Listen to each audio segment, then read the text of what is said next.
जब जिंदगी लगे जैसे पुरानी ट्यून पर अटका हुआ रेडियो, वही टिटे, वही सोच, वही रूटीन। जब हर दिन ऑफिस हो जैसे कभी खुशी कभी गम का तेज बारिश वाला इमोशनल मोनोलॉग, और हर सपना लगे स्वदेश के शाहरुख की तरह दूर चुपचाप झांकता हुआ, तब चाहिए कुछ ऐसा जो बताए, अरे बॉस, ये तो सिर्फ शुरुआत है, असली म्यूजिक तो अभी बजना बाकी है।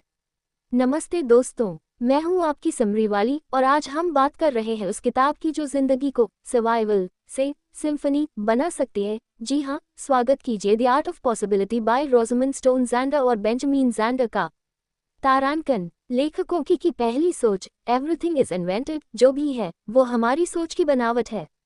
आपको लगता है न कि लोग जजमेंटल हैं, दुनिया अनफेयर है और आप स्टक हो। ऑथर्स कहते हैं, रुकिए जरा, ये सब असल में आपकी सोच के बनाए हुए फ्रेम हैं। जैसे तमाशा का वेग, जब तक उसे अपनी स्टोरी खुद लिखने की इजाज़त नहीं थी, वो दूसरों की बनाई हुई स्क्रिप्ट पर जी रहा था। लेकिन जैसे ही उसे ये समझ आया कि सब कुछ इन्वेंटेड है, उसने वो बनने की ठानी जो वो था, न कि जो बनना चाहिए। लेसन, दुनिया नहीं, आपकी लेंस बदलनी है।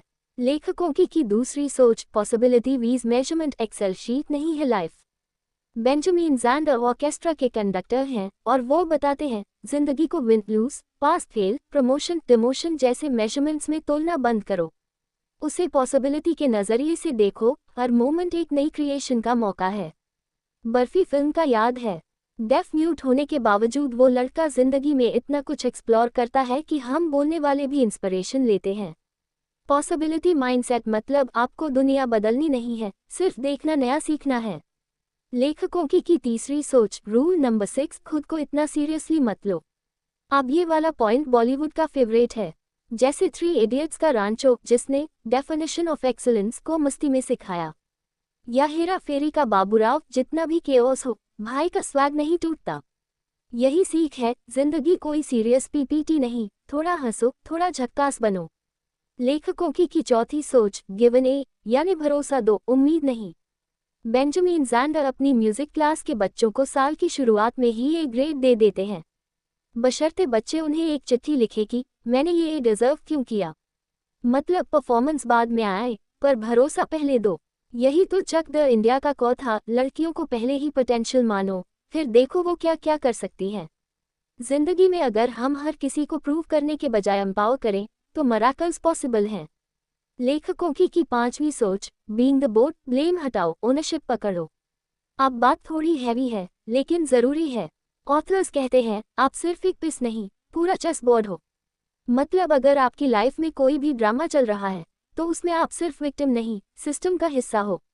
जैसे रॉकेट सिंह का हरप्रीत, जब उसे ऑफिस से निकाला गया, तो उसने ब्लेम नहीं किया, अपना बोर्ड सेट किया। लाइफ को तब ओनरशिप मिलती है जब आप बोलते हो, मैं ही बोर्ड हूँ, अब गेम मेरे हिसाब से होगा। लेखकों की छठवीं सोच, लीडिंग लाइक अ कंडक्टर, यानी नजरें रखो, स्पॉटलाइट बांटो। बेंजामिन खुद कंडक्टर हैं, पर ऑर्केस्ट्रा में आवाज तो म्यूजिशियंस निकालते हैं।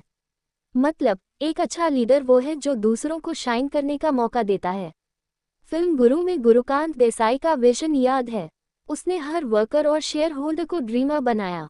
कंडक्टर अपने बातों से बस दिशा देता है, धुन बाकी लोग बनाते हैं। तो अगली बार जब आप किसी टीम को लीड करें, बॉस बनना छोड़िए, कंडक्टर बनिए। तो दोस्तों, द आर्ट ऑफ पॉसिबिलिटी कोई सिर्फ किताब नहीं, ये एक इन्विटेशन है, एक नया नजरिया, एक नया तरीका जीने का। रोज़ामुंड और बेंजामिन की राइटिंग हमें बताती है कि जिंदगी की मुश्किलें कोई दीवार नहीं, बल्कि नए रास्तों का इशारा होती हैं। आप जो सोचते हैं, वही रियलिटी बनती है। तो क्यों न वो सोच ऐसी हो जिसमें पॉसिबिलिटी भरी हो। और हाँ, अगर कभी लगे कि ये सब थोड़ा ज्यादा पॉजिटिव थिंकिंग टाइप हो रहा है, तो याद रखिए, जिंदगी ना मिलेगी दोबारा का अर्जुन जब समंदर में डुबकी लगाता है। उसने पैसा नहीं बदला, उसने पर्सपेक्टिव बदला, और वही उसकी असली अर्निंग थी। अगर आपको ये समरी पसंद आई, तो लाइक, शेयर और सब्सक्राइब का रास्ता अपनाएं, और पूरी किताब पढ़ने के लिए लिंक डिस्क्रिप्शन में है। मैं हूँ आपकी समरी वाली, फिर मिलूंगी एक और सोच बदल देने वाली किताब के साथ। तब तक याद रखो, लाइफ में हर सीन के पीछे पॉसिबिलिटी छुपी होती है, बस डायरेक्शन बदलना सीखो।